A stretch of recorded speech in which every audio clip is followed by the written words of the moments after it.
Go. On July 6, 2013, at 1:15 a.m., the Lac-Mégantic rail disaster happened. A Montreal, Maine and Atlantic Railway train bound for Saint John, New Brunswick arrived at Nains, Quebec carrying 7.7 million liters of petroleum crude oil. The train was parked on a descending grade on the main track by a locomotive engineer, Thomas Harding, to be replaced by another engineer to continue the trip the next day. Railway rules require handbrakes alone to be capable of holding a train, and this must be verified by a test. When Thomas Harding parked the train, he left the local air brakes on during the test. This gave the false impression that the handbrakes alone would be able to hold the train. However, the engineer contacted the rail traffic controller in Ferrum, Quebec to advise that the train was secure. The engineer contacted the rail traffic controller in Maine, however, throughout the trip to inform them that he had experienced mechanical difficulties and that excessive black and white smoke was coming from its smokestack. Unfortunately, they told him to leave it to the next morning. The Nains Fire Department received a 911 call reporting a fire on the train during the nighttime. After shutting off the locomotive's fuel supply, the firefighters moved the electrical brakes inside the cab to the off position, in keeping with railway instructions.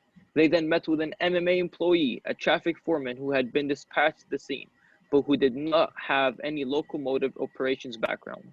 With all the locomotives shut down, the air compressor no longer supplied air to the air brake system. Just before 1 a.m., the air pressure had dropped to a point which the combination of the locomotive air brakes and hand brakes could no longer hold the train, and it began to roll downhill towards Lac-Mégantic. As it moved down the grade, the train reached a top speed of 65 miles per hour and derailed near the center of town at about 1:15 a.m. Almost all 63 derailed tank cars were damaged. Around 6 million liters of petroleum crude oil quickly was released. The fire began almost immediately, and the ensuing blaze and explosions left 47 people dead, 2,000 people evacuated from their homes, and much more of the downtown was destroyed. On the night of the accident, Thomas Harding carried out the handbrake effectiveness test with the locomotive air brake still applied. The Canadian rail operating rules required that unattended equipment be left with a sufficient number of handbrakes applied to prevent the movement, and that the effectiveness of the handbrakes be tested. MMA's rules called for a minimum of 9 handbrakes for a 72-car train. These rules also required that the train's air brake system not be depended upon to prevent an undesired movement. As a result of engineers' failure to properly perform the test did not identify that insufficient amount of handbrake force had been applied to secure the train. It was later found, however, Thomas Harding was not to blame, as this was merely a lack of knowledge, a result from MMA's insufficient safety management system. However, he chose to perform work he was not fully competent of, which goes against the engineering code of ethics. In October 2002, the lead locomotive was sent to MMA's repair shop following engine failure. Due to significant time and cost of the standard repair and the pressure to return the locomotive to service, the engine was repaired with epoxy-like material that lacked the required strength and durability. This material failed in service, causing engine surges and excess of black and white smoke. Eventually, oil began to accumulate in the body of the turbocharger, where it overheated and caught on fire the night of the accident. 8 months after it has been repaired.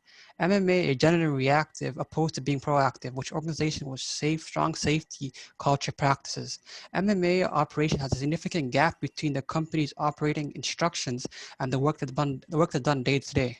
MMA was investigated and found that employee training, testing, and supervision was not sufficient, particularly when it comes to operation of handbrakes and securement of trains.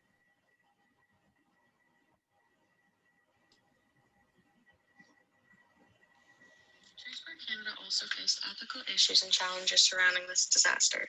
Transport Canada's office in Quebec identified MMA, Montreal, Maine, and Atlantic Railway as a high-risk company which required frequent inspections. They typically corrected problems, but it was common to see the same problems reappear, such as train securement, employee training, and track conditions.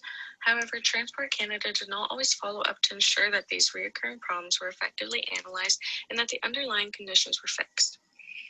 Transport Canada is also responsible for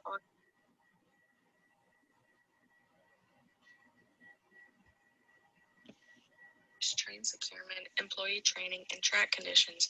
However, Transport Canada did not always follow up to ensure that these recurring problems were effectively analyzed and that the underlying conditions were fixed. Transport Canada is also responsible for auditing company safety management systems.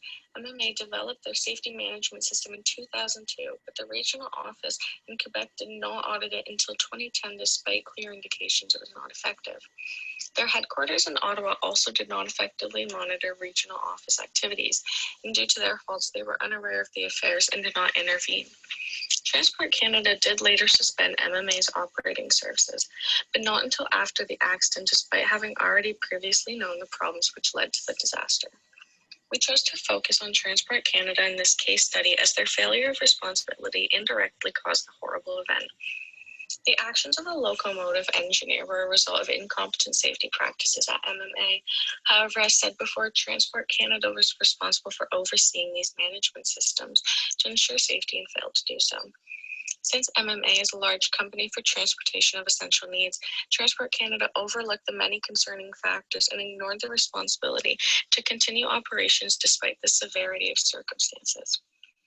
Transport Canada's ethical responsibility is to monitor and enforce proper management safety systems at transportation companies to ensure the safety of not only the employees, but the environment and the lives of everyone when they're used in society. Transport Canada should have audited MMA at the first indication of unsafe practices and more strictly enforced corrective actions and follow-up inspections. Although the more ethical alternative option was for them to have suspended operations at MMA due to their incompetent services they displayed for years before the disaster.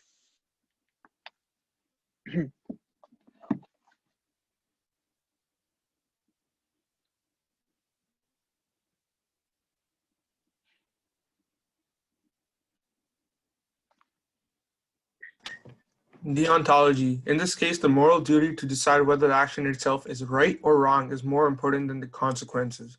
Although choosing to stop operations at Montreal Main and Atlantic Railway would have caused a lack of essential goods for many people, it is more morally correct to ensure safety and proper transportation.